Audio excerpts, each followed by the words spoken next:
much, man. This is so amazing. Oh my God. And Hassan, put it gallery so people can see both of us, you know?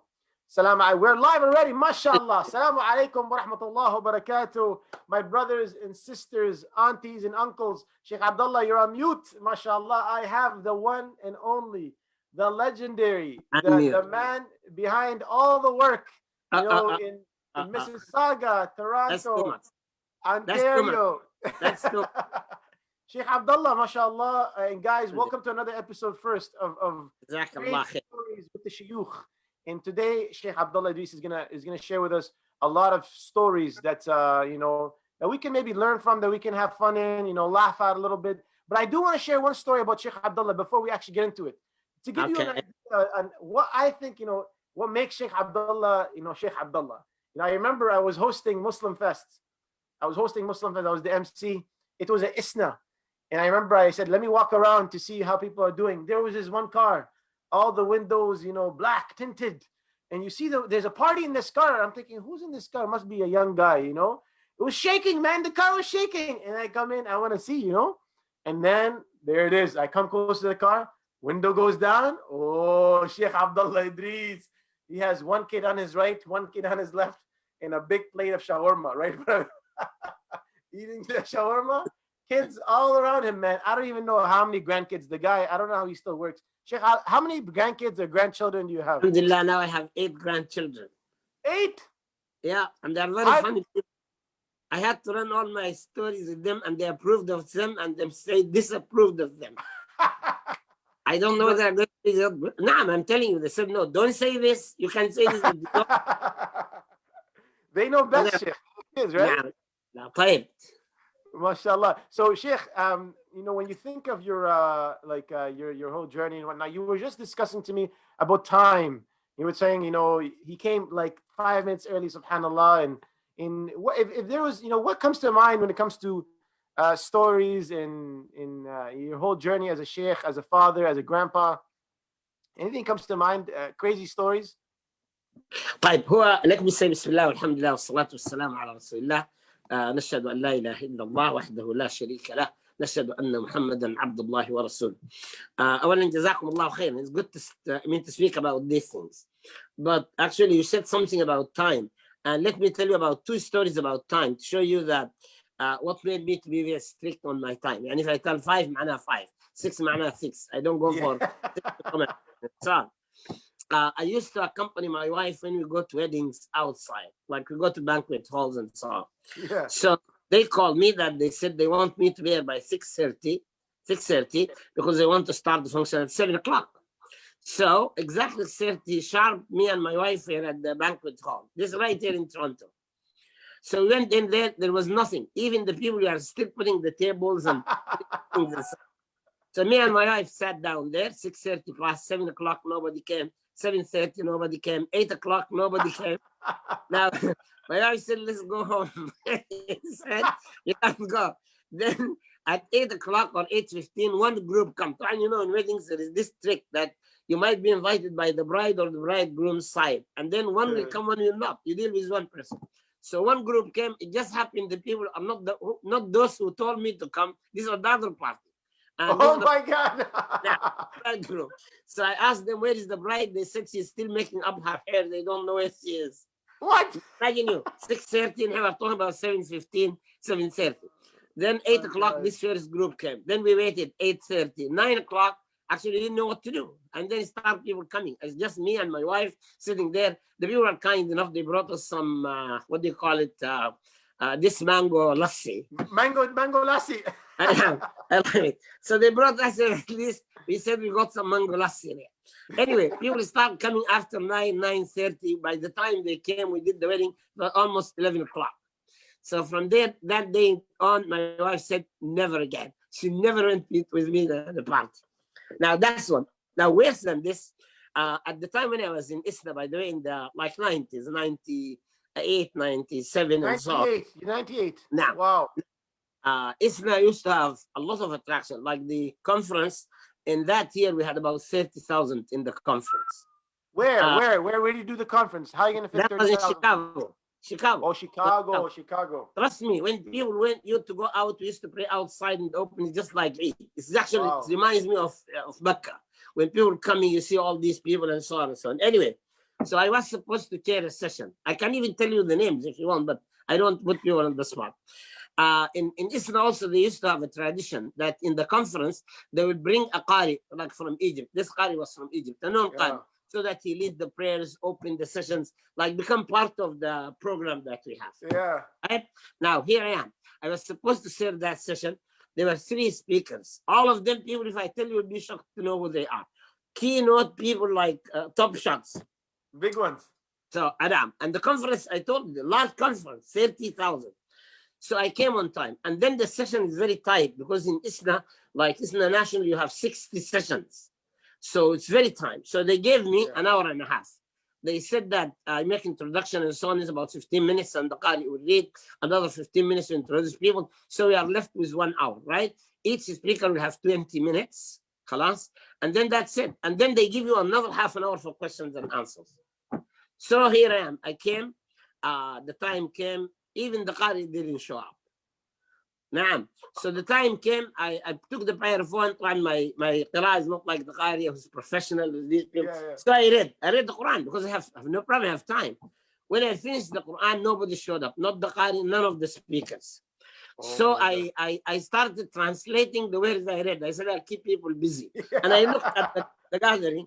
There wasn't, I mean, about maybe 5,000, 6,000. And this is a huge hall. So I started like making interpretation, translation for the Quran. So now the time came for the first speaker. He didn't show up, and the time came. I read the Quran. Nobody came. I made the translation. Then I started summarizing because I have the list of the sessions. Like I knew who speaker I was supposed to introduce them. I said, unfortunately, and none of the speakers, none of the 3 of them were there. So I started speaking. The 20 minutes passed. I finished the first speaker. Then the 3rd speaker came, the 3rd. So I asked him, Shaykh, would you come in? I put you because these people don't say, no. I'm supposed to speak about this person. Oh my. then I said to myself, I went to speak about the 2nd speaker. Khalas. By the time I finished, I introduced the 3rd speaker. The 1st speaker came. Oh my God. So I finished that, and then I said, and the time is up. Now there is another session coming in. And then I said to the 3rd speaker, unfortunately, the time is up. What I will do from the time the question of the answer, I'll cut it into half. I give you 15 minutes. He got very mad at me. Actually, he yelled at me. Then I came all the way from overseas, and I said, but Shaykh, you came all the way from overseas, but people here have time too. There are 30,000 people. Yeah, you have to value their time. You have to value their time.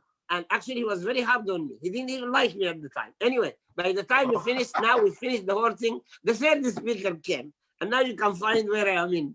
I didn't know what to do to them. Then I went, and I called the brothers in the program. I said, can you give me another 15 minutes? Because if I say this, so alhamdulillah, we got 15 minutes. That's the way we are. And I told them, you are my shaykh, you are teachers. People come and wait for me. Anyway, that's for that part. Now for the money. Listen carefully. Shaykh, what are we going to do about this time management time? You have to work on it. You have to be on time. Naam. And another thing, since you brought this, teachers who were working with me in the school for the 17 years, they know this. Like I have a staff meeting at 4. I come at 4. If they don't show up, I put decisions, post them on the wall, and they leave. And they start coming before me now. Because now I'm asking the people to come. You have to, Shaykh. Because if you allow it, Shaykh, if you allow it. Hit each other to come on time now. Right. Now, the jokes. This was one of the difficult things that I have, but I'm going to tell you things. I hope they're real. Actually, they are real things that happened to me. Real things. First one. People who come from countries like the Sudan, Morocco, I think Algeria, sometimes Egypt, I'm not sure whether Sudan is in it, especially people from Trinidad, Guyana, and these places. They have a common tradition of what is called tabij. Tabij is like, they call it tabligh? Tabij. Oh, not tabligh, Jama'at. No, tabij. Tabij is like they write verses or write things normally used also by magicians. They write something, wrap it tight, and give it to you to keep it on. Like hijab. You understand that? Yeah. It's very, very common in Sudan, Eritrea, Ethiopia, and so on and so on. I was in the Islamic school. I came in the morning, and I see this young man. He's just like about maybe 20, 21, and he was in a miserable situation, in a lot of distress. So I said to him, Assalamu alaikum. He said, Wa alaikum assalam. He said, Shaykh, he stood up, he bent. He said, Shaykh, I really need you. I'm really in trouble. I'm really, really shit. Shaykh, please help me. I said, what did I help you? He said that, you know, I told him, okay, wait for me until I set the class in 10. I took him in the office. And then I said to him, tell me what is the problem. He said, Shaykh, listen to this. He said that I have this girlfriend of mine. I love her so much, Shaykh, so much. I started crying. And then he said, she was living with me, and then she left me. She doesn't call me anymore. I am dying. No, just a minute. Then I looked at him. First, I said, I'll give him a nice slap and tell him, boy. But then I said, let me see. I mean, relieve this man. The man came for rescue for help. So then I asked him, I said to him, this girl that you are talking about, you are living with her? He said, yes. I said, are you married to her? He said, no. Listen. So, not married. Just a minute. Are you engaged to her? He said, no. I said, بعدين I said to him, طبعا, you know, as a Muslim, you are not supposed to live with a girl. He said, Sheikh, I'm not Muslim. I'm Christian. He's Christian? I am. Then I so said, he's coming to you for what? I said to myself, who sent this guy to me here? So I asked, he said, that's what I'm saying. He said, I know people like you, Sheikhs. You can bring people to their lovers. I said, MashaAllah. Now I'm going to make an announcement. Everybody has probably come to me. So I started asking about the girl and so on and so on. I didn't know what to do to him. So I said to him, Wallahi, I really don't know. He said, please, please. And he started bending to kiss my feet. I said, what? He said, they told me that you people write something to bring people back. What? That's the tabig they have. I think he knows some people who come from that country. So I didn't know. Imagine me. I see this young man in distress. Sorry for him, but I cannot do anything. So he kept begging me, really crying. So you know what? I took a piece of paper and I write in it, Allahumma ahdi qalbah. Oh Allah, guide his heart. And then I tied it up, and then I brought, I can show it to my administrator, like we used to do, like you wrap it, you fold the paper, and then you bring, I wish I have something to demonstrate to you, because knife, and then you fold it and put it and tie it so it becomes very nice like that. Yeah. So I gave it to him. I said to him, okay, take this one with this dua in it. And the boy left. And he was so happy that I did this for him. That was not the joke. The joke is that about 4 or 5 days, I come back to my office in the morning.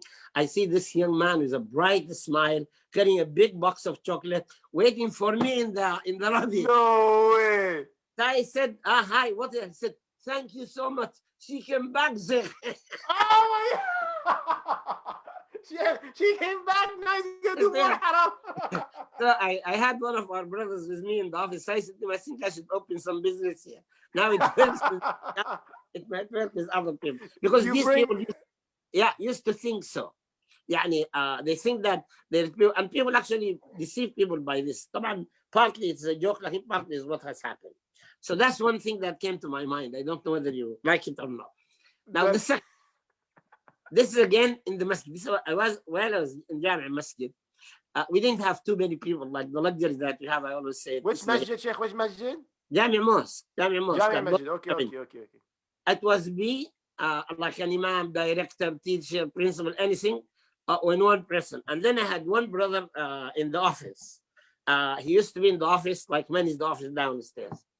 So one day, I was sitting in my office, and then I see this man. He's a huge, well-built man. He told me that he was in your army. And then like jacked up. And then there is a little girl, a woman here, this is his wife. She was crying, and she says he brought her to divorce her. Oh. Just like that. And this is all by the way wrong procedure. There's nothing called to bring a person to divorce the wife. There's a process. So I said to him, let me just sit down. And the girl was crying, and the man was like making him like a mantra, saying all kinds of things to the girl. And then while I'm just about to speak with them, the brother called me from downstairs. we were expecting a janazah to come from what is called Toronto General Hospital. He said the janazah arrived downstairs, but unfortunately, we have a committee, just like now in ISNA, for people to come and wash. I always, by the way, have to say this. I really appreciate all the work that people come and wash. This is one of the most difficult things. Our brothers and sisters who come to wash our janazahs, may Allah reward them multiples. May Allah cleanse all their sins. Because it's one of the tough things that people do. And people should appreciate this from them. All the brothers handling the funerals, may Allah reward them. It's very difficult. Anyway, so that day, that committee was not there. And then the brother said, there is no one downstairs except me. And he said, if this brother who can come with you, the three of us can wash the janazah because of the time too. So that man who was yelling, screaming, so I asked him, I said to him, brother, did you wash a janazah before? He said, no. I said, okay, let me go down. Because if you didn't wash the janazah and put a person, you never know how he's going to panic, something happened really bad. But then sometimes the janazah, when it comes to the masjid, you don't know how it looks. Sometimes, like the body has like people do the autopsy, there's lots of blood, they put things like, it's very scary. Sometimes pieces, actually I had seen janazah where they bring you a foot or a leg cut because of something. And then I said to him, listen, brother, if you didn't wash a janazah before, you might not be able to stand it. So you stay here. He said, no, brother, you should mirror. Just a minute. So I said, fine. Okay, brother, you sure? He said, yes. We left that poor lady sitting there, and she was puzzled now. I'm taking her husband janazah. Now we go to it. Actually, that was one of the most difficult janazahs I've ever seen. Like normally they come in a bag and then you open it. The minute I opened, like I put the mask at the time, I gave him the gloves, we wear our mirrors and so on and so on. And he was about to wash the janazah. And then I opened it and the janazah was in real bad shape. And you cannot even see it. So I took the brother aside out. I told him, brother, I don't think you should do this. I should wait for somebody else. If you didn't wash the janazah, this is not the kind of the janazah that you can wash. He said, brother, what do you think I am? I said, okay, come, brother. Wallahi, listen to this. This brother, the minute I opened the janazah, I started washing, the brother started like that huge man. And the man was shivering like, so alhamdulillah, another brother, two brothers came, we washed the janazah. And listen back at the drama. That's the joke about it. We came up the stairs after we washed and so on. I see this brother bending on his wife, kissing her, apologizing to her. And no way. Crying. Wallah. He started crying. And then he said, Shaykh, Jazakallah khair. I'm done. Oh my God. You saved the marriage. Oh my God. And from that day on, the brother used to meet me in the mosque and say, brothers, thank you very much. I didn't know who I am. I said, like, now I was making it harder for my wife, and here I am. I can see this the body in that shape. I couldn't even stand it. Yani, that's what he has. Subhanallah. Shaykh, amazing story. But I love this story. I love the other story you said. Some amazing stories so far. Subhanallah, you saved many marriages and even girlfriend and boyfriend without even doing any, without even doing it on purpose. But Shaykh, I want to know, Shaykh Hussam, one of his stories was he fought 11 jinns back to back. 11 jinns? Yes, 11 jinns, he said, back to back. He had to convert them. He converted 11 jinns in a row. That one of his stories. It was crazy. And he met the Mahdi. Some crazy stuff, man. I don't know where some guy in Hamilton. La. And I don't have stories with the jinn. But I have a lot of people who come and claim to me that they have jinn. Do they have jinn? No, some people did. Now, these are scary stories. I don't want to say them to you. But let me tell you about the jinn. That's two encounters I had.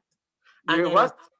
Two incidents. Yeah. And these actually stories are real. I don't want people to get scared, but it happened. This sister called me.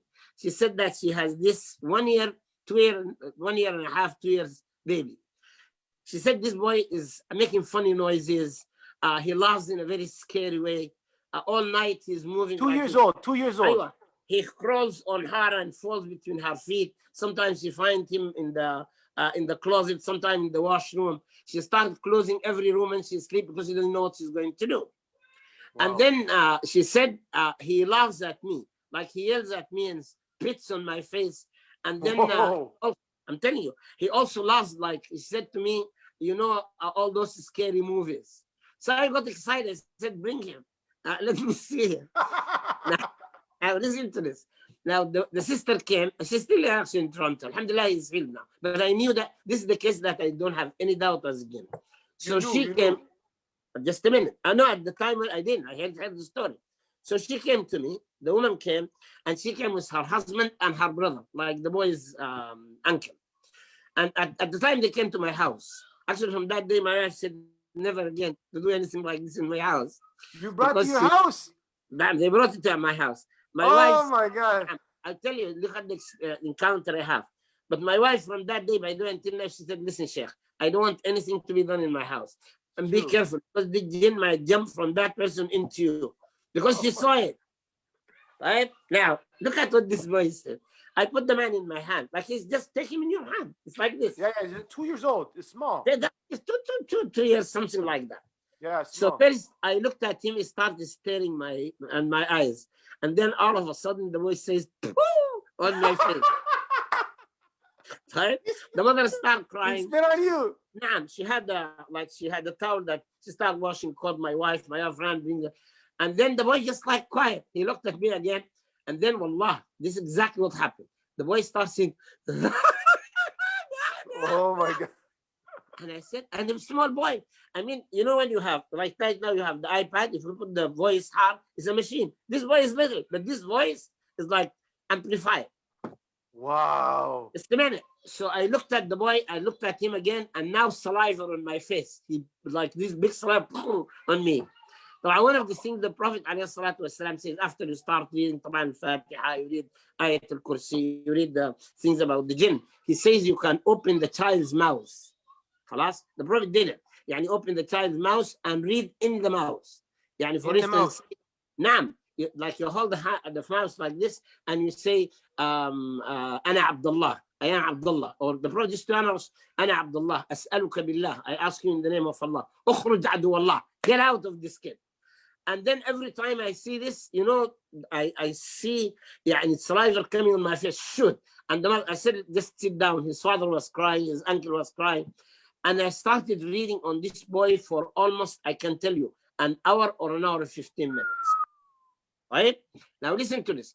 And all of a sudden, this boy held me and bent my hand. Wallah, I felt as if somebody's holding a plier. Khalas? Wow. And I almost fell. Like his mom, his dad. He's strong. He has strength. Very like strong. Far greater than 2 years old. Very, very strong. And I'm telling you, you'd be surprised. And then we kept reading. His mother was crying. His father was crying. My wife jumping back and forth. I remember she brought them tea. They never drank it until they left. No.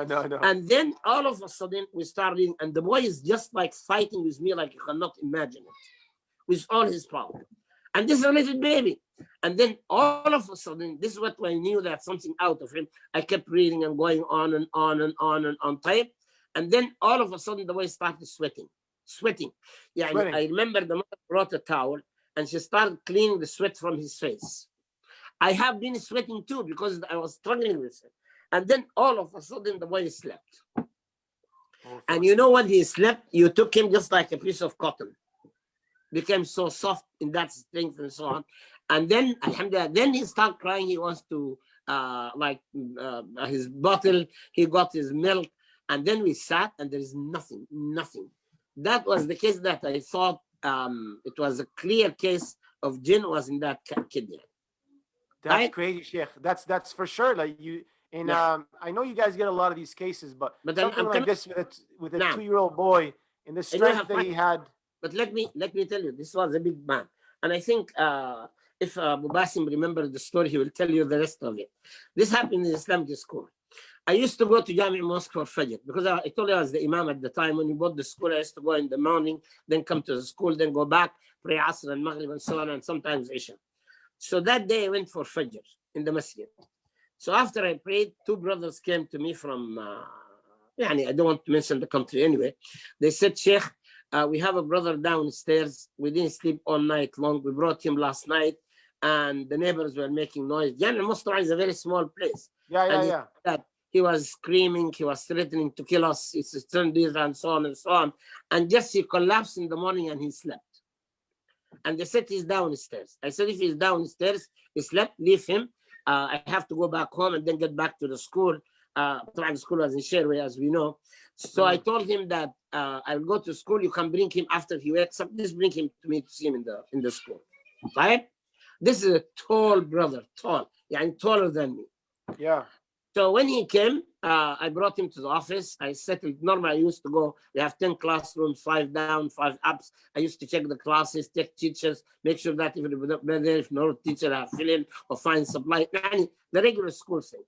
So after I finished, I came. And they left the brother with me in the office. So I came and said, Assalamu alaikum. He said, Wa alaikum assalam. And then he started staring at me. And then I came closer to him. I held his hand. And he started putting his hand with me like this. I said, brother, I just want to shake your hands and so on and so on. And I said to him, say Bismillah. The minute I say Bismillah, I see this boy's eyes pop up for me. Oh. And became like you cannot imagine who he is. And then I helped him very hard. And I got, to be honest with you, I got scared because he's bigger than me. And then I had the secretary, she might remember it. She started screaming outside. And then he started yelling, screaming at me. He said he wants to kill me. He's going to destroy everything I have, and so on and so on. Then I started reading on him. Like I started always reading Al-Fatiha, Al-Kursi, the beginning of certain verses. You go Al-Araf, you go this, you go that, you go that. And you kept, like, take the series of the Ruqya that we have. And then all of a sudden, this brother, I see his eyes popping up. And his nose is running. His mouth is running. The same saliva, the same thing. So I knew there's something there. So I called this brother. I said, brother, can you be around here? Because I think I'm up for something. So he came. And then all of a sudden, you know what? This brother put his foot like this on my face.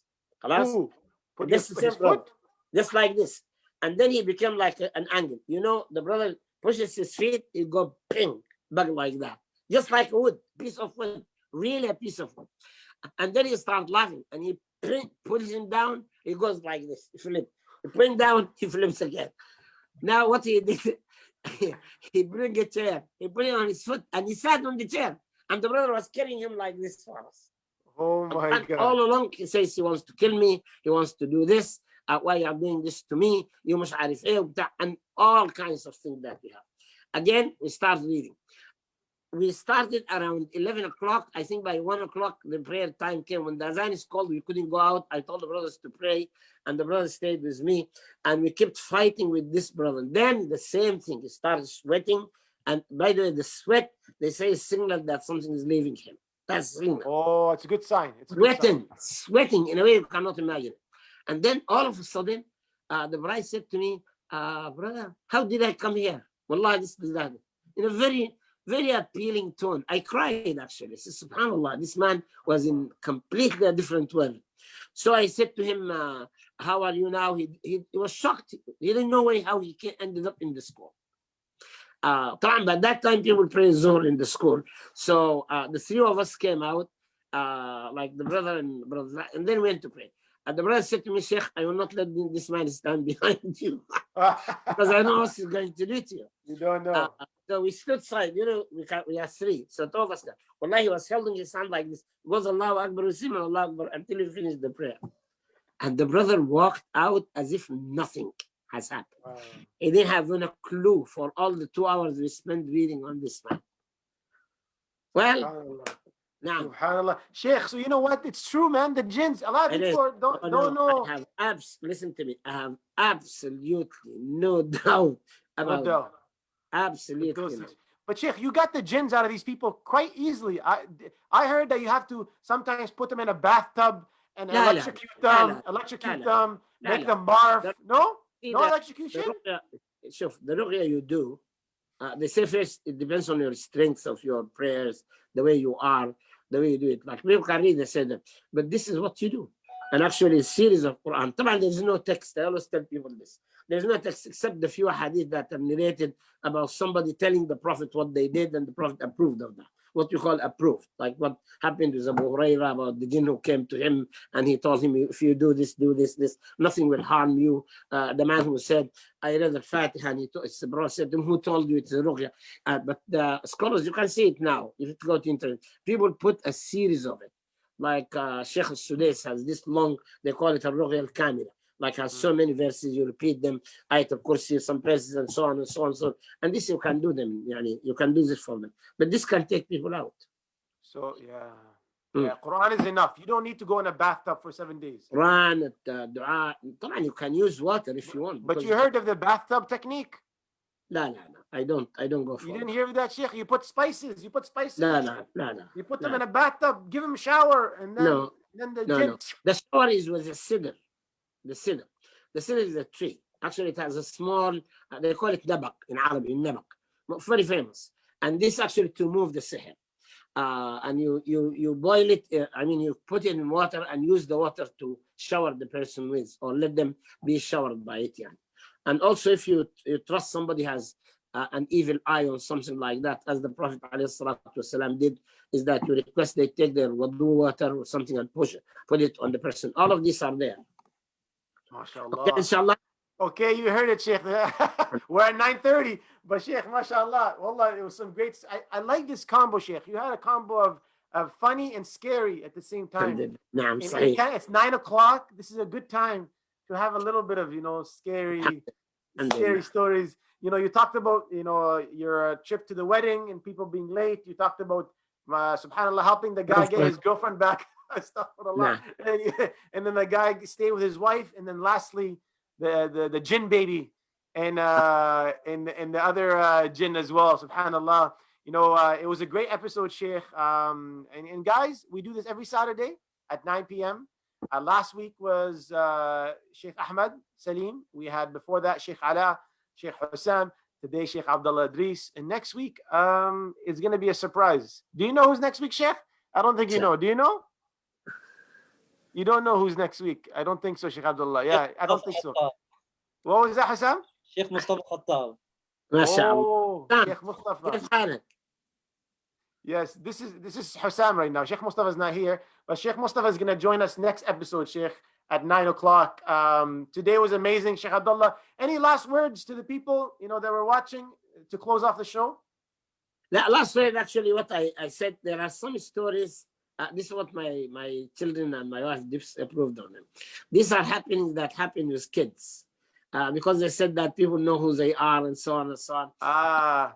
Are very strange stories that took place. They're partly funny, but partly also they're educational for us. And the summary of it is this, that many parents think their children are angels. They will not make mistakes. I remember when at the Islamic school, those of you remember it, behind me was a big thing because it happened. And it said, like I had a big bar and I wrote on it, the least expected child can come with the most unexpected act. Oh, it's a good one. Because there are some parents, and it happened in the school. If I tell you the stories, even parents will laugh now. Because they used to think, if children didn't admit to what we can, you never think these kids can do it. And I always tell parents, as I'm going to conclude with, that all the stories of the prophets, the struggle of Adam with his son, the struggle of Yaqub with his children, the story of Yusuf and his brothers, all these things that people had came, Allah subhanahu wa ta'ala gave so many times. You can be a prophet, but your son can come with the most unexpected thing. And this is what happened to us. So these are things that, there are so many things that happened, and to me, they should be told. But you got a lot, Shaykh. Yeah, huh? You got a lot of stories, Shaykh. No, because my family thought people might figure out. They think they but I didn't mean anyone. But I'm just using them that this can happen to anyone. Khalas? Subhanallah. Anyone. Yeah, anybody. Yeah, anybody. I love it, Shaykh. I love it. And mashallah, you combine the husband and wife stories with the jinn, with being on time, and you said some amazing. Is there anything else that you have in mind that you didn't share that you want to share? I'm telling you, this jinn thing, it was not in my mind when I came. It was just when you mentioned it that came to my mind. But this happened to us too. But then people expect a lot from us. This is the problem. Like people think that the Shaykh can do anything, which is wrong. Yeah. Everything. I'm telling you, even now, these days, I hope the brother don't come and kill me. Because these brothers think I am something, I can do anything. I say, Akhi, I'm limited. There is this I can do, this cannot do. No, brother, please. I know you can do it. I said, I wish I can do it because I can do it for myself before. SubhanAllah. They expect a lot from you guys. And you know what? That's why your job, I would say, is one of the toughest jobs, in my opinion. And that's why, subhanAllah, you guys have a lot of stress and a lot of things on your mind. And especially when it comes to marriage and couples. Shaykh, do you have anything in mind with any funny fights with a husband and wife? Anything in mind with a... This is what I love. A brother by there had to promise his wife, okay? A brother, what happened to the brother? He had a brother with his wife, promised his wife. And he thinks I am a little biased toward his wife because I was hard on him. Right? So one day I came to my house, and I see this woman in burqa, niqab, and so on. When I came, my children were sitting with him. The thing that made it straight, she was not sitting with my wife in the women's like sex. She was sitting with my sons. So that was something that signaled something strange for me. The second thing is that when I came in, she stood up and she shook my hand. She did. And she was wearing that. And then he started talking to me, complaining about her husband and this and that and that and that and so on and so on and so on. And she gave me the worst scenario you can imagine about the husband. So I told her, your husband is wrong. She said, do you really think he's wrong? I said, yes. But she said, all along, I thought you will never wrong men. Do you understand that? And you know what was the surprise? That was not the wife. That's the man himself was dressed to test me whether I'm going to be biased. Oh my God.